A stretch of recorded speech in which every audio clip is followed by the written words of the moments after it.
All right, we're on record. Okay, good evening, everyone. Announcement is made that adequate notice of this meeting has been given, and it is being conducted in accordance with NJSA 10:4-6 et sec of the New Jersey Open Public Meetings Act. Nora, would you please call the roll? Mayor Desai. Here. Mr. Dinsmore. Here. Mr. DiPiero. Here. Councilwoman Hernandez. Here. Mr. Napolitano. Here. And Chairman Von Aiken. We also have present our board planner, Mr. Ryerson, our board engineer, Mr. Valesi, and our board attorney, Mr. Wenzel. Thank you very much. This is the meeting of the Township of Parsippany-Troy Hills Planning Board meeting for April 6th, starting at 7:30. We've established a quorum. Let's please stand for the Pledge of Allegiance. I pledge allegiance to the flag of the United States of America and to the republic for which it stands, one nation, under God, indivisible, with liberty and justice for all. Okay, this meeting is open to the general public. If there's anyone from the general public that would like to bring to the board's attention something which is not on our agenda for tonight, please come forward at this time. Seeing no one come forward, we'll close the public portion. On our agenda tonight is application 26:502. This is a continuation from the meeting on March 16th. Thank you. Thank you, Mr. Chairman, Mr. Mayor, members of the board, board professionals, John Inglesino, on behalf of the applicant. Before proceeding tonight, I feel compelled to share with the board, because I was very excited about it, and I hope you will be too. I was just home watching CNN, and one of the astronauts who is currently in space was being interviewed, and he said, in front of the whole world, "I just saw my hometown of Parsippany." Aha! No. Garrett Reisman, 1986 graduate of Parsippany High School, told the entire world half an hour ago that he just saw his hometown of Parsippany from space. And as we sit here at this very moment, he is now farther from the Earth than any human being in the history of humanity.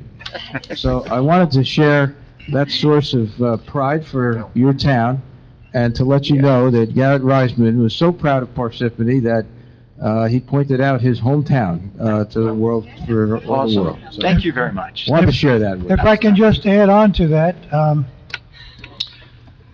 after he first went into space, I had a dedication here at Veterans Park, and there's a bronze plaque with that's mounted on a huge stone at Veterans Park in honor of Garrett Reisman.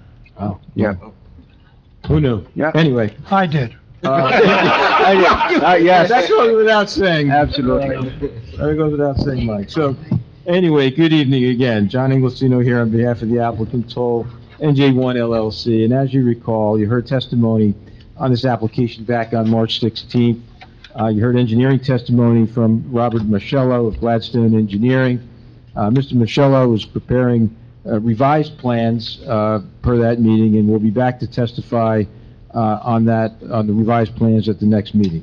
You also heard testimony from our traffic engineer, John Kurak from Stonefield Engineering, and Mr. Kurak concluded his testimony, responded to all questions from the board professionals, and the public. So tonight, you're going to hear testimony from our architect, Matthew Jarmel of Jarmel Kizel. And just briefly to reiterate, the applicant is a contract purchaser of 4 Gatehall Drive. The applicant is proposing 178 townhomes for sale, inclusionary townhomes. 142 townhomes will be market rate units, and 36 will be affordable units. The 36 units, and you'll hear testimony on this in a moment, will consist of 7 stacked 1-bedroom townhome units, 21 stacked 2-bedroom townhome units, and 8 stacked 3-bedroom units, all of which are in accordance with the redevelopment plan and the UHAC requirements. So the bedroom distributions and the affordables are established by law. And without any further ado, Mr. Chairman, I'd like to call Mr. Jarmel as our one and only witness tonight. Mr. Jarmel, do you swear or affirm to tell the truth for this planning board tonight? I do. Okay, is that, can you bring it closer now? I do. Okay. Better? All right. And Mr. Jarmel, can you please state and spell your name for the record? Yes, I can. My name is Matthew, middle initial B, Jarmel, Jarmel. Okay, and Mr. Jarmel, can we have your qualifications as architect Of on course. briefly? Yeah. Thank you. I am a 1990 graduate of New Jersey Institute of Technology School of Architecture. I also have an MBA from Rutgers University, 1994 graduate with a concentration in real estate development and urban land use. I've been a registered architect in New Jersey since 1994. My license in New Jersey is in good standing. I'm board certified by the National Council of Architectural Registration Boards, which allows me reciprocity in any state. I'm currently licensed in 36 states and Washington, D.C. I've testified hundreds of times before planning and zoning boards throughout New Jersey, Pennsylvania, New York, as well as Superior Court. I've testified here in Parsippany. Mr. Chairman, Many respectfully, we years ago. request that Yeah. Mr. Thank you. Jarmel be recognized as an expert in the area of architecture. Any members of the board have any questions about his qualifications? Mr. Jarmel, you also checked your email today, just in case there was any indication that your license may not be up to date. My license is up to date. I knew you'd say Thank that. you. And Thank you, Mr. Jarmel. And I see no concerns presented, so Thank please you. continue. Mr. Jarmel, if you'd be kind enough to please discuss the I architectural would. aspects of the project I with the have board. 4 handouts for the board that we'll be using as exhibits. Your Okay, I colleague has. think we ended up at Exhibit A4 last time. Is that either Nora or? Thank you. It's always easier to defer to Nora.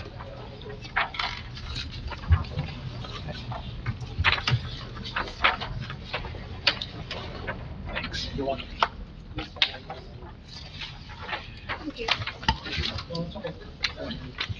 So just while we're double checking, I believe this should be, I think we ended at Exhibit A4 last time, Nora? A4. Okay, so the document that was handed out, we're going to mark these 4 sheets individually, Matt? However you like. Okay. Mr. Inglesino, do you want to, we'll mark these individually or as a packet? What's your preference? I'd probably just mark them as a packet, A4 containing however many sheets are on A4. Okay, so we're going to mark this as A, Actually, I thought we were beyond that. see? There's the professional engineer had exhibits, A4 through A8. A, A9, I'm just told by Okay. Mr. A9. all right, so we'll mark the packet as A9, it's 4 sheets. Okay. Go ahead, Mr. Very, Inglesino. very good. So I'm going to start with one of the exhibits. I think it's the last one in the packet we gave you, which is the site plan, and I'm sure you're all very, very familiar with. And it's prepared by Gladstone Design, not my office, but I'm going to refer to it as I speak tonight. And I put 2 arrows on it, view 1 and view 2. You'll see in the packet that you have there 2 renderings, and those are where those views are taken from. But let me give you an overall overview of the project and kind of dive into a little bit of a description of the individual buildings and plans. So as been testified to in the past, there are 178 units proposed for this project. They're really made up of 3 types of buildings. There's buildings that we call townhomes. There are 74 of these. I'm going to show you, they kind of do the perimeter of the site to the north, the east, and the south. They wrap around the site. Those townhomes are referred to as Hedford and Thorne. Those are the brand names that Toll puts on these homes. They're essentially the same with the exception of some minor changes, which I'll show you in a moment on the second floor, where kitchens are swapped with the front and the back. So I'm going to now, if you bear with me, move to a floor plan.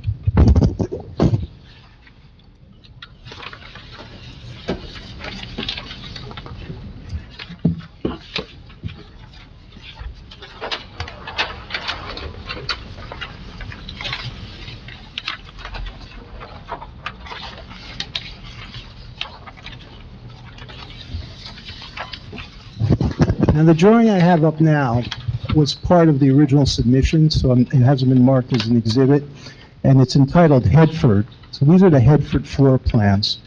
In total, there are 74 three-bedroom townhomes proposed on the site. And as I mentioned, they're defined as the Headford and the Thorn. What I'm showing you now is the Headford, which has a total area of 2,550 square feet. The first floor, which is to far left, consists of 588 square feet. The second floor, which is in the middle, is 1,002 square feet, and the third floor, which is on the right side here, or my left, is 960 square feet. The plan, just walk you through it real quick, two-car garage on the first floor. There's an entry off the main, we'll call it off the street, that you can use to walk up to the second floor. But the everyday entrance, presuming people come in through the garage, there's a door to a flex room that's in the rear of the property. There's a powder room, and then another stair that comes up. The stairs meet in the middle, about halfway up, and then they continue to move up to the main living area. This floor has a great room, very, very large room. It's 23 feet by 17 feet. It's a casual dining room. There's a kitchen area. This floor also has a powder room. It's a small two-story space that's open to below. And then you can continue up. The stairs come up through the great room to the third floor, where you'll see there are 3 bedrooms. The laundry is on the third floor with the bedrooms. There's always a nice amenity to have. And then there's 2 bathrooms up here, a master bath and a secondary bath that's for the other 2 bedrooms.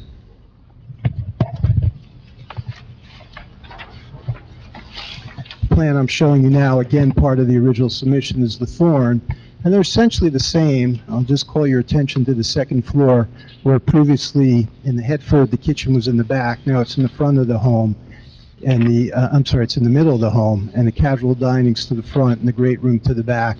In the previous plan, the 2-story space was removed. So this building's slightly larger.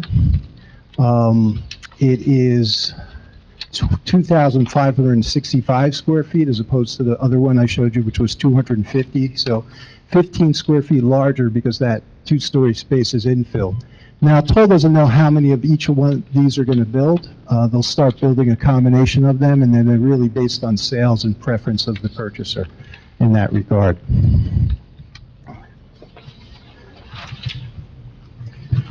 Again, now I'm showing you an elevation of a 4-unit building, and you'll see on the site plan there's a combination where there are 4 of these together or 6 of these together, and this is an example of facades, and I have some better color renderings which I'll show you. But there are options for the main facades, and they're known as Country Manor, which you can see here.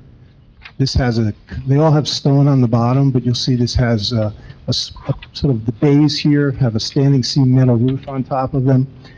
There's also what they call the New Haven, which has a high dormer on it. And then there's the Manchester, which has a second gable coming back. And then the Thorn Elite Craftsman, which sort of is similar to the Headford, sort of a bookend. I show you these because they all use the same high-quality materials, but rather than have one flat facade that has the same look throughout, by alternating the facades and introducing these options into the floor plans, they have an individual character associated with them, so that the entire development doesn't look like, excuse the song lyric, pink houses all in a row by John Cougar, but they all have an individual character to them, and they vary.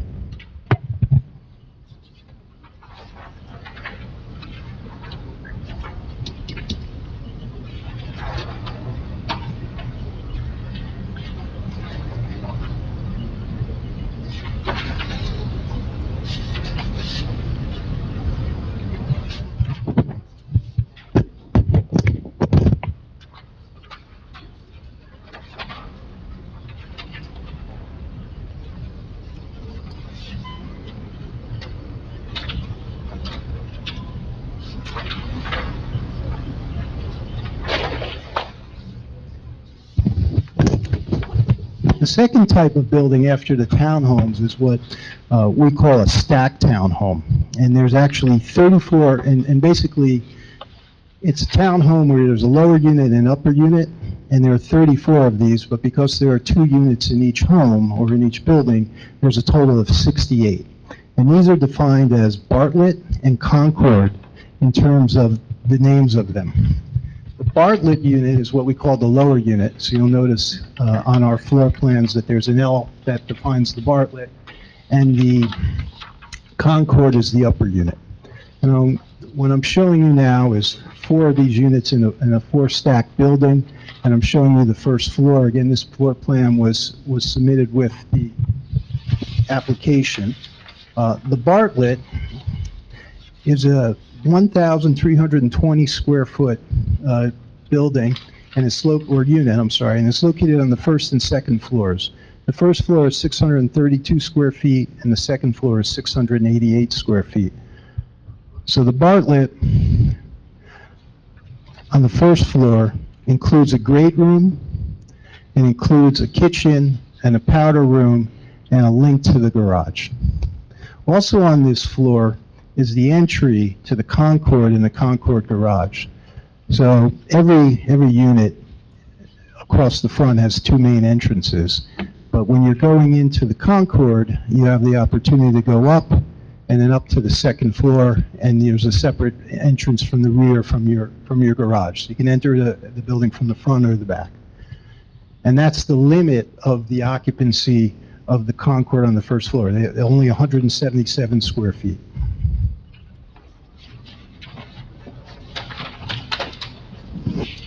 The second floor is shared, a little bit less, about 60%, 40% between the 2 units, where the Bartlett second floor includes 2 bedrooms, 2 baths, and a laundry. So that's the front of the building. So you come up the stairs, and there's two bedrooms, a primary bedroom or master bedroom, and a primary bath, and then a secondary bath. And that is that total unit. But the Concord on the second floor includes which is in the rear, includes a kitchenette, a great room, and a powder room. And then the Concord occupies the entire 3rd floor of the building, which is 3 bedrooms, 2 baths, and a laundry. And this is, 3rd floor is 1,256 square feet in area. So in the front of the building is a primary bedroom. There's a loft space which could be used as a study or an office or a small den, and 2 bedrooms in the back of the building. Mechanical equipment's up here, as well as bathrooms.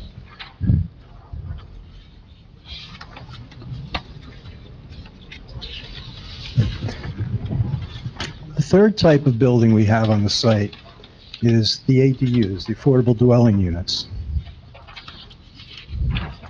And this is this colored plan is an exhibit that I provided as part of this evening's exhibit A8, I think we're on, or A9. And I just want to kind of key you back. I'm going to refer you back to the site plan I showed earlier. So I think it's important to note, excuse me.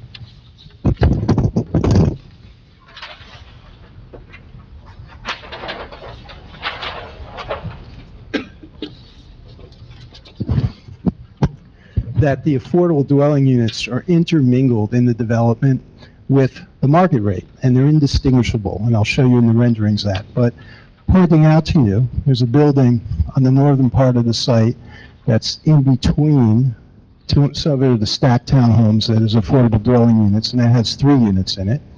And then there are 2 at the southern side of the site, also kind of with what I call the center cluster mixed in with the stacked townhomes.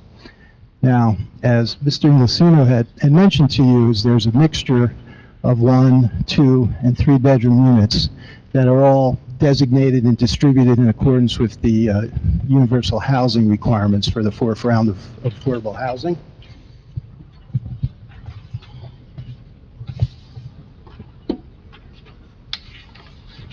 So there are in total 36 affordable dwelling units. And when you divide 36, or take 36 from the overall 178, you get 20.22% of the development, so it just slightly exceeds the 20% mandatory set-aside. And then within those counts, there are 7 one-bedroom units, which make up 19.44% of the affordable units.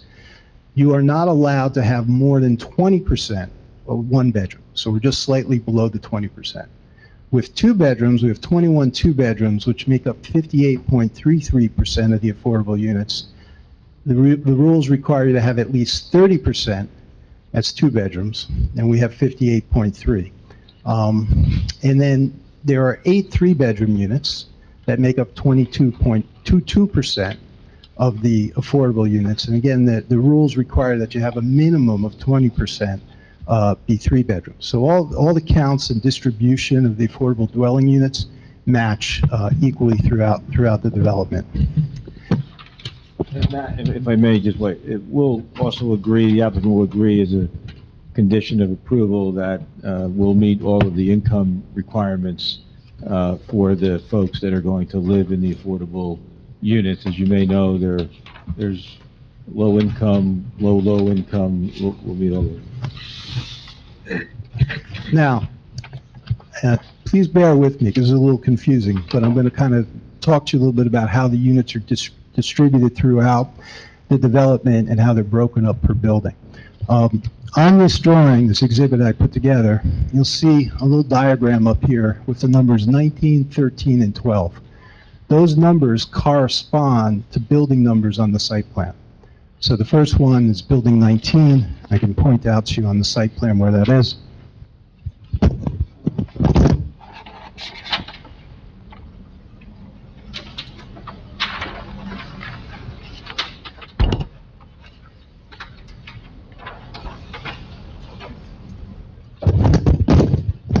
So I showed you a moment ago where the 3 clusters were. Building 19 is on the northern part of the site, and then the next 2 buildings are on the lower side, which are buildings 13 and 12. Then you'll see there's a box with a number in it, a Roman numeral in each one. And what this corresponds to is building 19 has 3 separate buildings. I'm sorry, building 13 has 4 separate buildings, and building 12 has 3 separate buildings. We've identified the individual units as Roman numeral 2, Roman numeral 4, 5B, and 5A, and they correspond to this. And each one of those, there's a chart to the right of that talks about what the distribution of buildings is. So for example, building 2, there's 1 within the development, has a 1-bedroom unit, a 2-bedroom unit for a total of 3 units. Building 4, and I apologize, you see how it says F next to it? We weren't smart in coordinating between the architectural and engineering drawings. So the engineering drawings refer to it as F, the architecturals refer to it as building 2. So I've added nomenclature there so it clarifies it in the exhibit. Building 4, known as D on the engineering, there are 3 of these on the plan in the development. These are 2 two-bedrooms, 1 one-bedroom. And then building V5B is a building C engineering-wise. There are 3 of these. This building has 2 one-bedrooms and 2 two-bedrooms for a total of 4 units in the building. And then building 5A, also, this one is also ADA van accessible, is identified on the civil plans as E. This has 3 units, and it's got 3 two-bedrooms, and, I'm sorry, 2 3-bedrooms and 1 3-bedroom. And then what we have over here is the typical plans. And I'll call these out. I would ask you that you just pay attention to the Roman numerals because they don't necessarily align.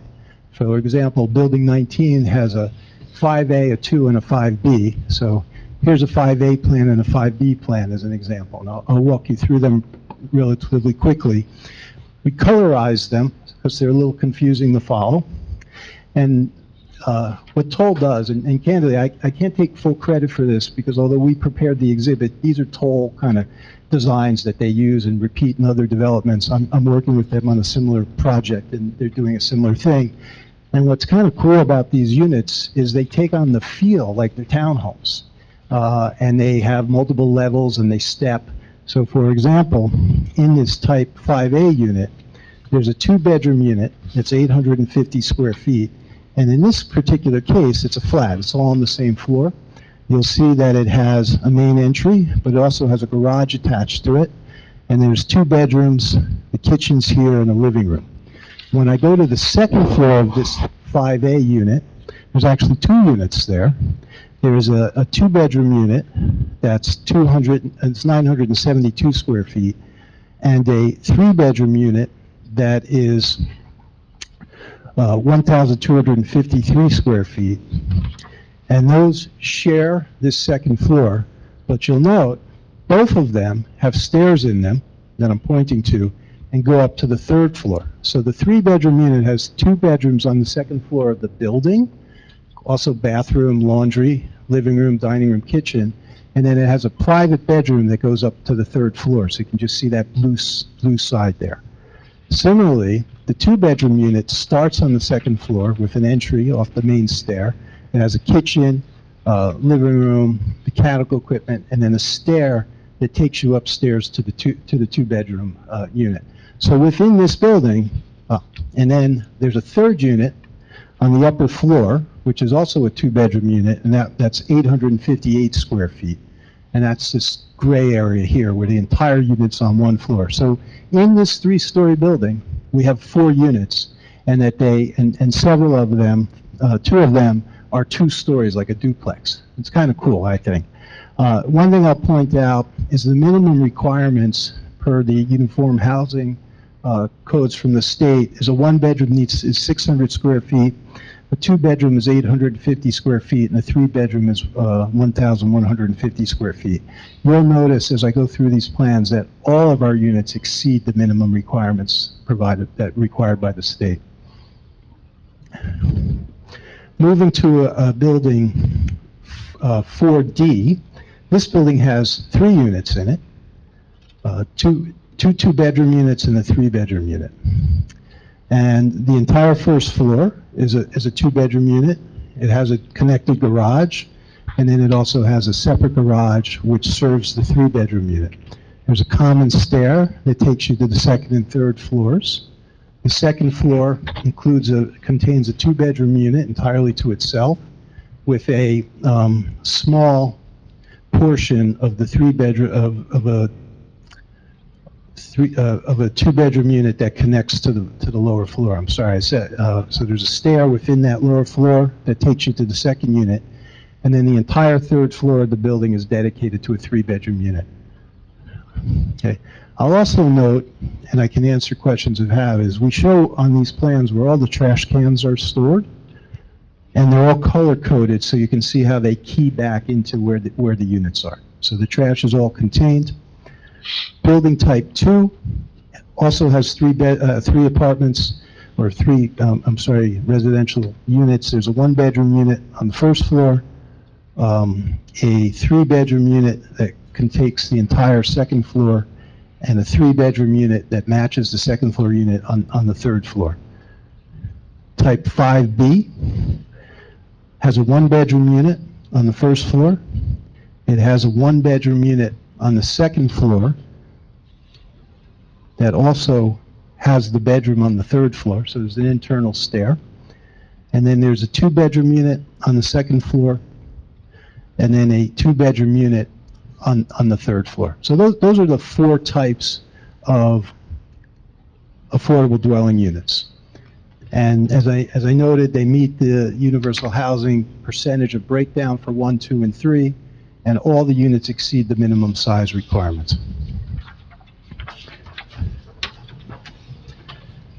Coming back to the exhibit with the site plan, I'm about to show you, and you have it in front of you in the handout, 2 renderings that show the types of materials. So we're going to start with view 1. View 1 is on the Road A, It's, which is on the northern part of the site, but sort of looking a southeasterly direction or southern direction. And you'll see that it's showing both the stacked townhomes and one of the affordable dwelling unit buildings. So this drawing that I'm showing you now is the exterior rendering 1, and you can see it's a view down the street. And this includes both stacked townhomes and affordable dwelling units. And I think you'll agree that you can't distinguish one from the other. They all look very similar. So I will point out to you that right here, there's a break. So this is a 1, 2, 3, 4 unit building of stacked townhomes. It actually has 8 units in it because there's 2 in each. And you can see each building has 2 entries as we go down. Then the next building is an affordable dwelling unit building.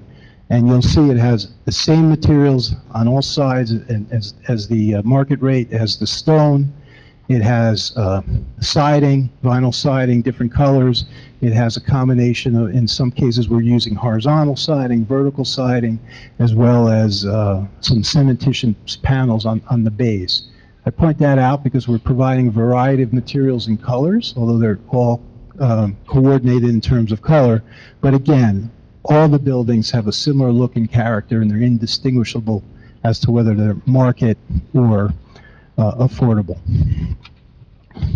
Turning back to the site plan exhibit, I'm going to point out view 2, which is on the road C, and this is looking at a combination of stacked townhomes as well as standard townhomes.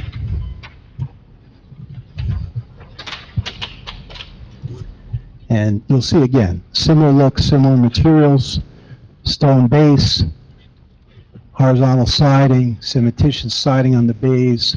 Some places we're using, as I testified earlier, the different facade types. Here's one that has a standing cell metal roof. Here's one that has a dormer built into the roof with windows. Here's one that has a gable end as an example. And as you look down the street, again, all similar and common materials are used throughout. So the development proposes to use high-end finished materials on the exterior. There's a similar use of fenestration of materials on all the buildings. The development will meet the 15% electric vehicle set aside to be able to bring them to be ready. All the units will have sprinklers in them. And the buildings themselves will use sustainable materials and energy-efficient HVAC, heating, cooling, and ventilation equipment. It's going to be a beautiful development if it's approved this evening. That essentially completes my testimony. Mr. Inglesino, I don't know if I missed anything. Nope. Back to you, Mr. Chairman. Okay. Do any of our professionals have questions for the witness? Oh. So, did you want to go first? Well, I was going to say, I'd like to hold off because a lot of my stuff is going to be going over the redevelopment plan and the design elements. So I'd rather give the board some opportunity to discuss about your design elements and your roof line, because part of the plans encourages this. When you had one of your earlier exhibits, I think it was just for illustration only, that the roof line was just straight. I think that's when you were just, it wasn't one of these colored. Right. But your intention is to have these type of roof lines to Alternate throughout the development. throughout, Right. yeah, so we'll go over it, because it's like 2 pages worth. I don't want to just hog the microphone, but I'd like them, the mayor and everyone else probably has some input on what they'd like to see, if there's any other elements they'd like to see that Toll can put into these townhomes. Okay. Anything from the engineer? Just clarifying a couple of things that the engineer had testified to. One of the things was building 12. Can you speak into the mic, please? Yes. Yeah, bring the mic. Can't hear, is the mic on, Don't hold Greg? it. Yeah, mic's on. Oh, just, Yeah. oh, You don't have to push. Bring it Just- to yeah. you. Closer. Maybe get a little Got closer. sorry about that. There you go. A few things that the engineer had testified to. You specified that in building 12, there's an ADA accessible garage space. I just wanted to clarify, if you can show that on the floor plans. So it's what we call, building type 5A. It's a little wider than the other buildings. It's 30 feet wide. It's shown on the lower left-hand side of this plan.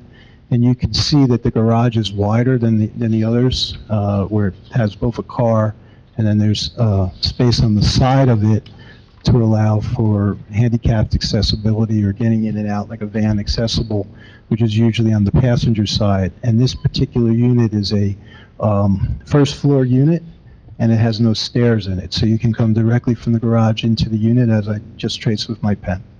Perfect, thank you. Another thing, the units that don't have a garage, the engineer had said that there's a trash room provided for those particular units. There is, yes. Do you mind showing? Yeah, okay, so I'm going to stay with type A as an example. So type A has 4 apartments in it.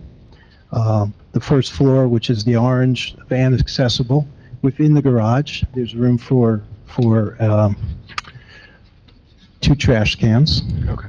The blue garage, which serves the 3-bedroom unit, also has room in the garage for 2 trash cans. And then you'll see on the side of the building here, the gray, there's a closet there that's accessible from the outside that has 2 trash cans, and that corresponds to the gray unit, which is on the 3rd floor of that building. And then the green corresponds to the 2-bedroom unit. So you'll see that in each one of these building types, if there is not room in the garage, that there is a closet associated with it that corresponds by color in this exhibit to the unit that uses those trash cans. Okay, great. And they would still be responsible to bring them out to the curb for a private hauler? They would, yes. Yeah. Okay, thank you. That is all I had, thank you. Thank you. Okay. Any members of the board have questions for the architect? Mr. Chairman, I do. Go ahead, Mr. Napolitano. Thank you. Great job explaining this. I was staring at this before. I mean, I had no idea what I was looking at, and I do now, so I really appreciate that. Thank you for My that. pleasure, thank you. I know it can be confusing. Maybe you can answer this, maybe you can't, but let's pick bottom left, that unit there. If the fire happens in that unit, does the alarm go off for that entire building? Would you know that? It's okay if you don't. I don't know the answer to that because we haven't done the construction documents yet. I would say that it goes off in this entire unit. That unit but there. not necessarily the adjacent. Everybody units. gets it. Right. Let me, this project being a residential unit would have to meet a heightened fire code standard. Mhm. So, assuming that this project is approved, Mr. Jarmel and the engineer and all the other professionals will have to prepare more intensive and specific plans to submit to building in order to meet their satisfaction after they leave this board. And one of those things they would have to meet is with regard, and I think Mr. Jarmel brought this up, that the buildings are sprinklered. In fact, I think there's even on your exhibit there, Mr. Jarmel, there is a sprinkler room, in fact. There is, marked. yeah. So, If I go, Mr. Wonders, just kind of to better address Mr. Napolitano question. So we have different use groups in the building code. So because this is a multi-family type building, and because there are shared fire stairs, it gets classified as what's called an R2 use group.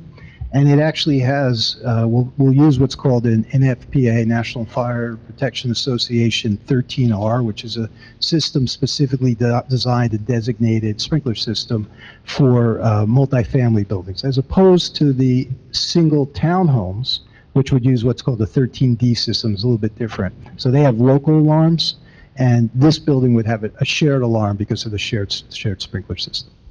Thank you. Yeah. Ms. Hernandez, go ahead. Thank you. Some of these are for sale, right? They're Or all are for they sale. all They're all for sale. They're 100% for sale units. Even the stacked units, so the stacked units as well? Correct. Okay. That's it. and I- piggy, Go ahead. Go ahead. One thing, Mayor, just to, I know Mr.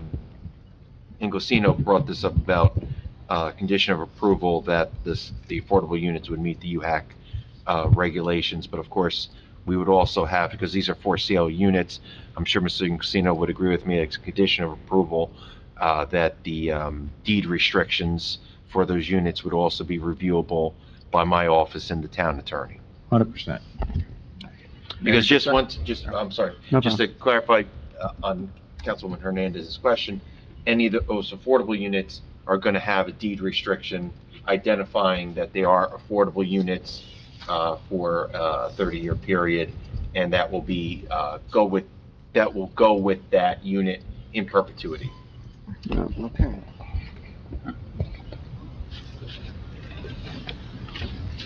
I have a question. Go ahead, Mr. DiPiero. What entity makes sure that all these affordable units are following the law? Well, Mr. DiPiero, the township, I'm assuming it does, I believe it does, and every township hires what's known as an affordable housing agent, an agency that, in essence, is a clearinghouse to facilitate the town's efforts to ensure that people meet income requirements. I think Mr. Inglesino brought this up before about there being several levels. The affordable housing agent that's contracted with the township does the vetting to find the individuals, to ensure they meet the income requirements, and to ensure that the deed restrictions are placed on the property and remain on the property. And then when sales happen in the future, that at the point at which the sale happens, that the next party purchasing the unit meets the income eligibility requirements. So there's an outside third-party agent that assists with that project. What happens if an individual who's in there, their income changes? There's I'll give you one example right now, okay? Under President Trump, Social Security is not counted as part of your income. So that gives some people a big drop in their income while he's president. I don't know what's gonna happen when he's not president, what happens to that exemption of Social Security taxes. But if someone goes in because they qualify now because their Social Security doesn't count, and the next president doesn't have that rule, their income might be exceeded now. What happens? Who follows up on that? That's once again the affordable housing agent that is hired. It's their job to ensure that the parties who are in these units meet these requirements, and their job, they do it. There's one group that basically covers, I think, almost 60% of the towns in this area, and they do a very good job of keeping up on those statistics and vetting persons. So that's their job as part of their contract.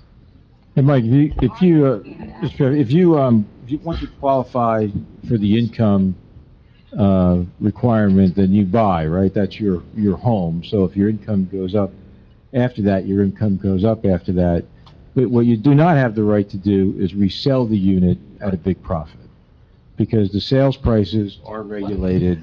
And Piazza, who is the company that does a lot of this work in this area, there are others. They are, as Joe accurately stated, they are charged with ensuring that the resales, it's not like people can put their income down, go in, buy it, and then turn a quick profit. You can't sell those at a profit. This is a state regulatory scheme, which is candidly beyond the board or even the municipality's jurisdiction or control. It's all heavily state regulated, and as Joe said accurately, there's a few companies that really kind of have the monopoly on this in the state, and they make sure that all of the regulations are complied with. Okay, thank you. So you start out with an annual income qualification. So if I'm a student at Princeton and I only have a half a year of income, I qualify to buy this, even though next year I'm gonna have double the income, that won't matter. And you may want to build, you may want to not live there anymore, right? If you can Well, afford to move out, you just- may just- want to afford just- something different, but you're not going to be able to sell that at a profit Right. that you can then parlay. The whole idea here, which is rooted in the deed restriction, which I want to come back to, that Joe mentioned, is that deed restriction would not allow a subsequent buyer to clear title. So it's a simple time of sale test for a Yeah, one yeah. year. Because they're for sale units. They're Right. not rentals, they're for sale. That's why. No, I mean, I can't see any other way of doing it, but Right. I'm just, I believe Mayor Desai had a question. Well, I had two questions, but now I have three. So basically, there is a mechanism in place to prevent flipping of these properties, for at least for 30 years. Yes, you cannot flip the properties and make a profit. Okay. The affordable units. The affordable, absolutely, Yeah, yes, good yes. point. The affordable. But the regular units have no deed restrictions. They're just like any other homes you buy in any suburbs. That's correct. Okay. My question number two is, I know you said 178 units, and you broke down all the other ones. Maybe after the meeting, can you give me a breakdown of what all the one bedroom, two bedroom, how many affordable units, all that is? Mayor, I'd be pleased to do it right now for you, because I actually did, but perhaps you didn't hear. I can do it real quick. Sure. There are 7 one-bedroom units, 21 two-bedroom units, and 8 three-bedroom units. 8? 8. Okay. And those are Mr. Armel, those are the affordable units. Those are the affordable units. Okay. There are 36 of them. And from the regular units, is there a breakdown? There is. So there are 74 three-bedroom townhome units.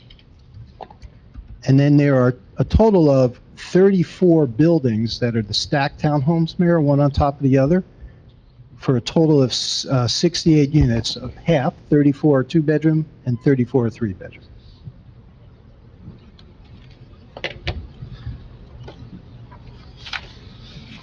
Okay. So I guess in total, there's 108 market rate three-bedrooms, Okay. which I think, So the one bedroom is only in the affordable component? that is correct. Okay. My third question is, I'm gonna be not singling you guys out, but I'll be asking this to every single, application that comes for any housing, is basically on the curb appeal, the facade. One of the things I'm cognizant of is, say I am blindfolded and taken anywhere in New Jersey. When the blindfolds are off, I want to make sure, is this really Parsippany? Is it Somerset? Is it Manville? So I would like Parsippany or any development to be uniquely individual and not cookie cutter, even though you will have the ability to make changes to make it look different. But just the way Parsippany looks, for example, Mount Tabor and some of the other areas of Parsippany, I'm looking to make sure it does have a unique look, so there's a signature, not only for your properties, for your benefit, but also for the town itself. I'm not 100% sure how to answer that, but what I can tell you is that this development will have a character onto its own. Mhm. And although that the floor plans are similar to other toll projects I've been involved in, the use of materials on the exterior of the building are different. For example, another project I'm involved in uses brick, and this one uses stone as an example. Okay. And I think your planner is going to ask me 2 pages of questions. I think that That might cover hopefully some that of what it, I yes. answer them, that will help address that. Okay. But I think that you'll find that this is, it's a townhome. They're different levels. I happen to have a lot of respect for my client. They are probably one of the largest home builders in the country, and they're very well respected as developers. So they put out a very high quality product. Okay. That's all. That's all for now. Thank you. Thank you. Okay. I believe Ms. Hernandez had a question. Right, so I think, let me just ask it a little different way. I think, Mr. Jarmel, Councilman Hernandez was just asking me about the affordable housing units and where they sit within the stacked townhome number. The stacked townhome number you gave us was a separate number than the affordable That is housing correct. number, That's right? correct. So So although you said that there are, and you can correct me if I'm wrong, and you're free to do, but I think I'm right, 68 stacked townhome units, and those are market rate. That is correct. Okay. The 36 affordable housing units are all technically, and this is where you may be able to correct me, they're all technically in the stacked townhome configuration. Yes. Yeah, Right. they're amongst the stacked townhomes. In some cases, they're across the street from the non-stacked townhomes, but unless you knew exactly where they are driving through this community, you wouldn't be able to distinguish them from any other building. Thank you. Okay. Mr. Chairman? Go ahead, Mine? Mr. Napolitano. Thank you. All right, on the layout plan, the site plan, the A's are the first one you said, right? Anything labeled A? Right, so, no, so, All the A's are yeah, three-bedroom ones. A's are All the three-bedroom B's are the townhomes. stacked townhomes, Correct. and then all the C's, D's, and E's are the affordable units. That is correct. Perfect. I also finally know what stacked townhomes means now. Thank you for that. You're welcome. But you kept hearing it for forever. Now I finally know what it means. Thank you. I have two questions myself. I noticed on the rooftop that you show there appear to be some windows that are appearing out of the top roof. Are those strictly for appearance, or is that connected to a lower great room of some kind? So, Mr. Chairman, I think, and I'm showing the second render, I think you're referring to the windows I'm pointing to now? Yes, that's There- correct. There's an attic up there, but it's not accessible. They're decorative. Okay, so they're purely decorative. The other question I have is with regards to insulation, especially between the garage space and the living space. Having lived in a townhouse, I've had problems with the temperature-controlled sections of the unit and the non-controlled. Will everything be according to New Jersey code? Of And course. will everything be enforced to make sure that it's done correctly? So, whoever does the construction drawings for this, maybe me, it may be Toll's in-house people, will have to prepare them in accordance with the New Jersey Uniform Construction Code. Sure. Which has an energy code, as a building code, and they need to put insulation in. The way it's enforced would be your local construction code official and department. And I can tell you, after practicing architecture in 36 years and throughout the state, that Parsippany has a really good department to do that. So you're probably also aware of the situations that I'm probably referring to also? Of course, yeah. Okay. And by the way, in addition, the insulation really serves two purposes. One purpose is for thermal insulation, and the other is for sound transmission. So although when you have the traditional townhomes, there's we'll call it a demising wall or a separating wall vertically between them, that's well insulated as well. The stacked townhomes, the floors are well insulated, so if you have an owner above or below you, that will help control sound transmission. All right. Any other questions from the board? Any other questions from our professionals? Okay, now it's my turn to bore everybody. First things first, I just want to make sure that we get these terminologies with the engineer. We're calling them townhomes, because there was a mix and match on the last time when we had here. Some would call garden apartments, some would call townhomes. Oh, these are for sale townhomes, these are For-sale not townhomes. apartments. So when the engineer comes back, we need to call them townhomes, because that's what they are regulated for in RSIS. Yes, So- I think that's one of the modifications that Yeah. are being made, and I think Sure. he recognized that was a Yeah. little faux pas the Yeah, last and time. we realize, and I'll read some from the plan, that he's an illustrator. Yeah. I mean, Mr. Trammell does great work and all, but illustrative, it may change, but as long as it's within what the plan requires, because they have that whole architectural section.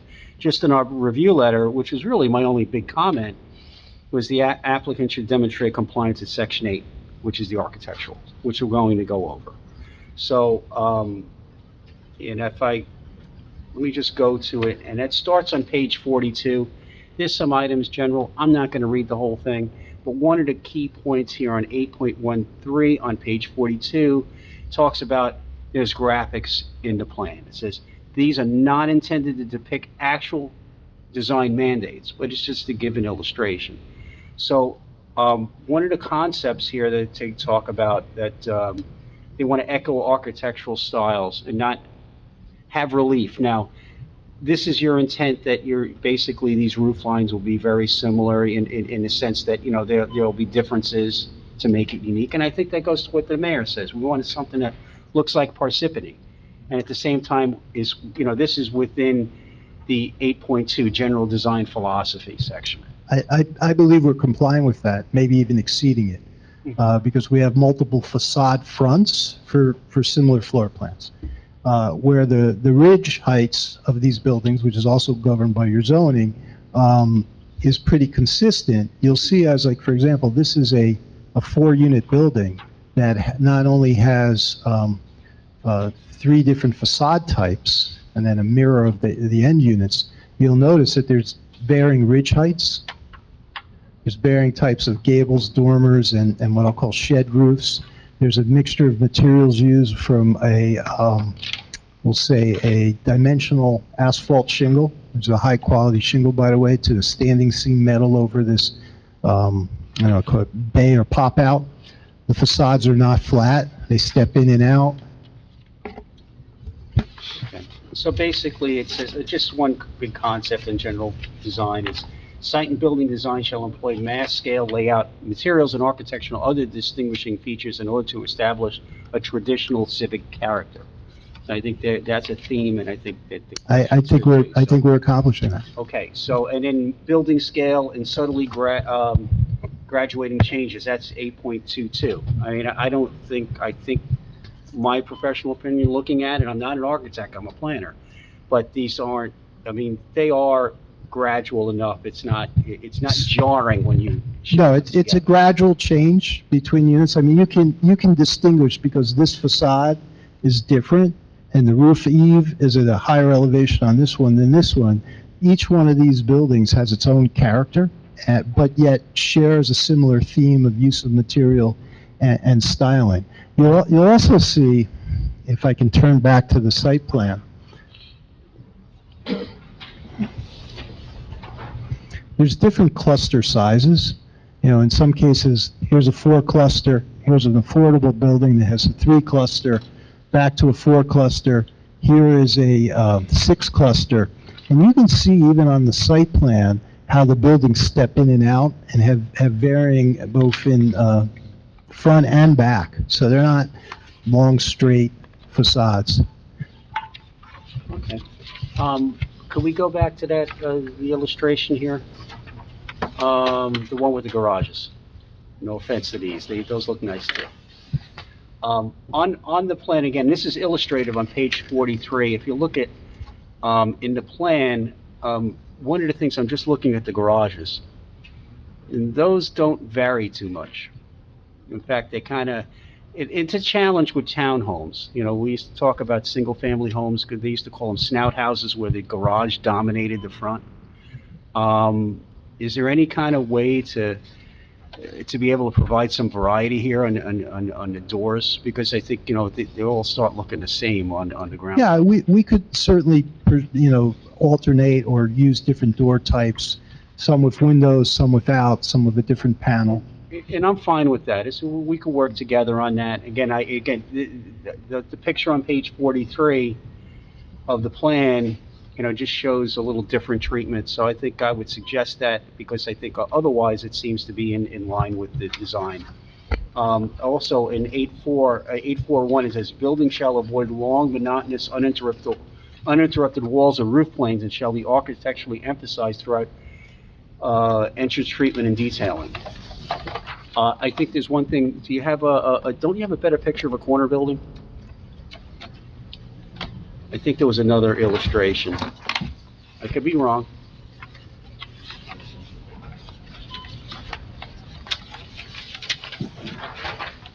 There's a corner building Yeah, here. that's perfect. Okay. So under here, and just so everyone sees that there's windows on the corner, and that's required, because under 8.42, corner buildings on corner lots or in the corner of a project are considered significant structures since they have at least 2 facades visibly exposed to the street. Such buildings shall be designed with enhanced facade treatments, architectural embellishments to emphasize such locations. So would that be the intent to be able to? That is the intent, and it's very challenging with townhomes, which, typically we'll say the walls separating units have no windows because they're side by side. Sure. And then you get to the end units. So we make it a point to make sure that we're installing some windows there and adjusting the plan that will allow those windows. Okay, so that basically, you'll be compliant with that, because I think that was a big emphasis in the plan. One other item that I talked about, how many courtyards and plazas or open space or anything, what do we have here? Because they talk about, landscaping, streetscaping, lighting, street trees, benches, what kind of amenities are there? So this is probably a question better asked, The engineer? I think for our civil engineer, but. Yeah, one of the comments to the engineer was to try to incorporate some of that into the Okay, plan design, which, by the way, the plans, I'm told, are going to be resubmitted by Friday. so we have some work to do. Okay. I'll be anxiously awaiting. Okay. But I will point out, just in response to your question, is that, there's a series of roads, right? So, there's Road A, Road E, but then these center units here, there's green space, they're bioretention basins, you're not playing in them. But in between them, there's beautiful paths and landscaped areas. So this whole strip that I'm sort of pointing to and running my finger across is all green space. Similarly, in between many of the townhomes, there's green space, like backyards that are provided in all of them. And, because the buildings are clustered in 4 to 6 units and sometimes 8, in between the buildings, there's spacing as well. Okay, fine. And we'll await there for the engineer to talk about it more, but, that's under 8.43.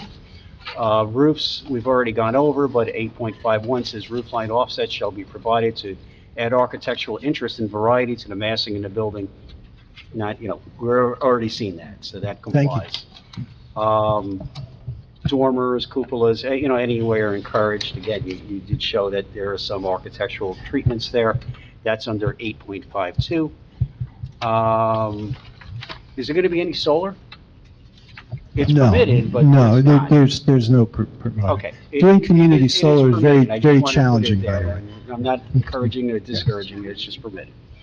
And facade treatments, I think you mentioned this before about using stone under 861. It says, all elevations shall be consistent with style, materials, and colors. In solid blank windowless walls, that's under 862, is discouraged. Right. And I think that, like you We said. have similar materials on all the buildings, all the facades, and windows on the sides, as you've pointed out, sir. And all the entrances are in the front, of course, right? That is correct. Okay, so because that goes into with, entries and doorways under 8.7, so that complies. Building entrances, there's different types of building entrances in emphasis, right? You have some covered. Some are recessed, some are flush. Covered, Yeah. so again, it doesn't look like if I'm coming home at 2 in the morning and I can't figure out which, or trying to find a friend's house, and they'll tell me which one it looks like. I won't get lost. I've had that happen before. And I think that goes to the mayor's comment about looking cookie cutter. We want to make it look unique. And building lighting, I think maybe we should save that for the engineer. going Yeah, he into the touched building on lighting Yeah, last time, but. We'll go there. Do that again. So and just going under 8.9, your color scheme is going to be compatible throughout the. Yes, it'll be consistent. Refuse areas are going to be, do we really touch on that too much? So the engineer asked me questions about that. I showed Interior, right? interior on the affordable units, but all the market rate units have garages, and they'll keep the trash in the garage, and they take it out on trash So day. they'll take it out in front of their unit. They'll have to put it in front of their unit. You're not going to have, is there going to be separate refuse areas anywhere? No. Okay, so then 812 is really, is moved because it was written for it in case they have it, but you're not proposing it. Mr. Bonner, still, so you're saying A or 8? Oh, I'm sorry, 8, 8.12 refuse. Yeah, no, 8.12, and that's on page 46. The point's moot because they're not proposing those areas, but they did have a whole section about how it has to be screened and such. Thank you for asking. And fences and walls. Do we have retaining walls and fences and such? That's a question I Engineer, would we'll defer wait to for the him. engineer. Just, you can go up to, a retaining wall can go up to 4 feet in height, may have a maximum of a 6-foot fence on top. I have a feeling that's gonna be around a retention basis, but we'll wait for him to, I don't wanna steal his thunder. And signage is really not a big issue here, you only have 2 signs, so I'm not gonna go over this. So I think in general, just from, again, looking at it from my point of view, I look at the exterior, I know a lot of the board members are interested in the interior, but as a planner, quite frankly, the only thing I care about in the interior is bedroom count. So as long as I get that consistent, next time, I'll be a happy camper. So Okay. thank you. And also, I think, Joe, we covered this last time, but the trash will be by private hauler. Snow removal will be done by private contractor of the association. Landscaping. Can I ask another question? Mr. DiPiero, go ahead.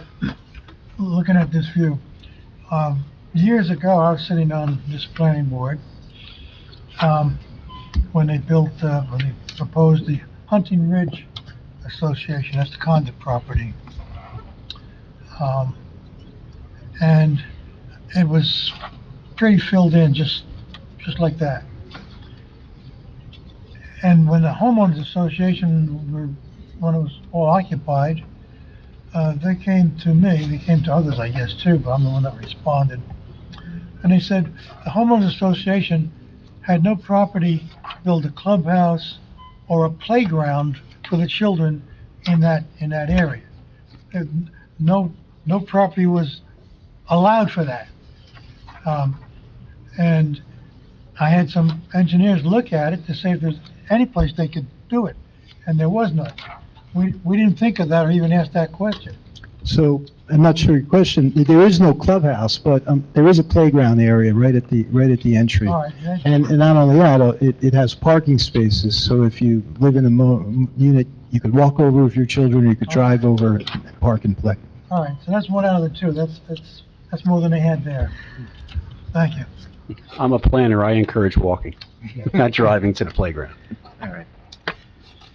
All right, this is more a comment than a question, sorry for this, but, as beautiful as the variation of roofs are, there's 2 things that do come to mind, is the cost of replacing those roofs becomes higher because of the variations, which is something that the eventual homeowners association will need to contend with, and we all know homeowners association fees, we try to keep those down, and thinking about the homeowners eventually.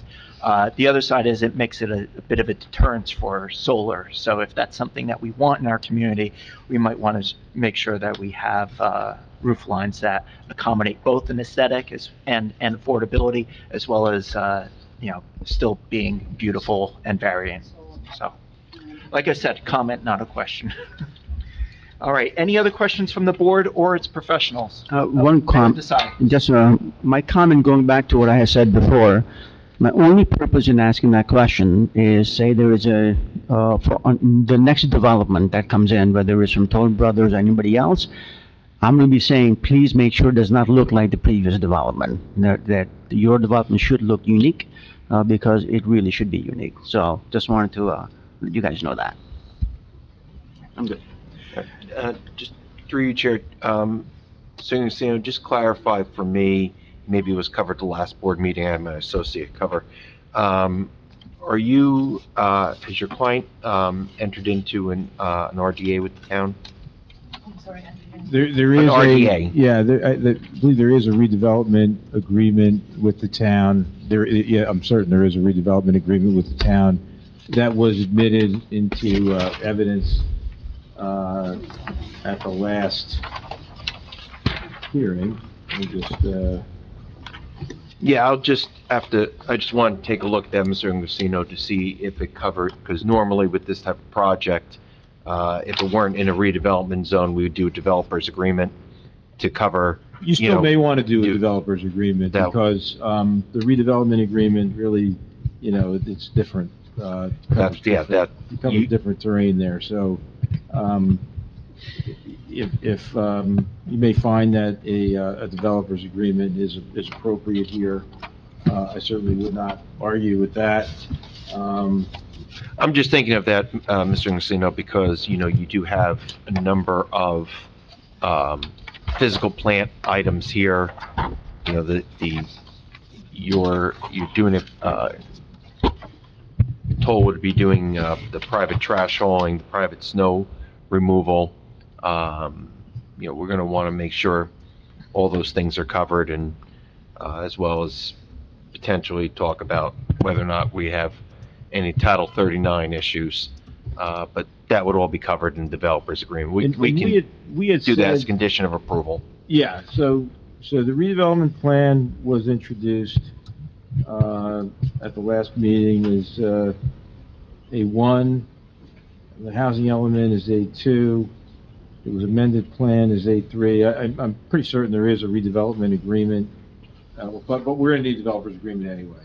And we would also agree, as I think I indicated at the last meeting, that the applicant will agree to permit Title 39 applicability throughout the development, which I know, Joe, you know this, but just for the benefit of the board, means that that would give the township police department the ability to enforce local speed limits, rules, regulations, ordinances, et cetera. That would be ultimately a policy decision for the governing body to make, but we'll stipulate that the applicant will agree to permit the governing body to adopt Title 39 for this development if they so choose. Right, and just to cover one last point, we were talking about the garage door differentiation with Mr. Jarmel. That would be a condition of approval subject to We can agree planner to- review, We can right? agree to modify the garage door facades in conjunction with Just the to make it more plan. visually appealing, Just- really. That is we reasonably appealing, yeah, We could push that into resolution compliance. You Yes. agree with me, right? yes, 100%. I knew you would, that's why I said that. 100%. Okay. Okay. Mark it down. At this point, I believe we need to allow the public to ask questions of the architect. Any members of the general public have questions for the architect?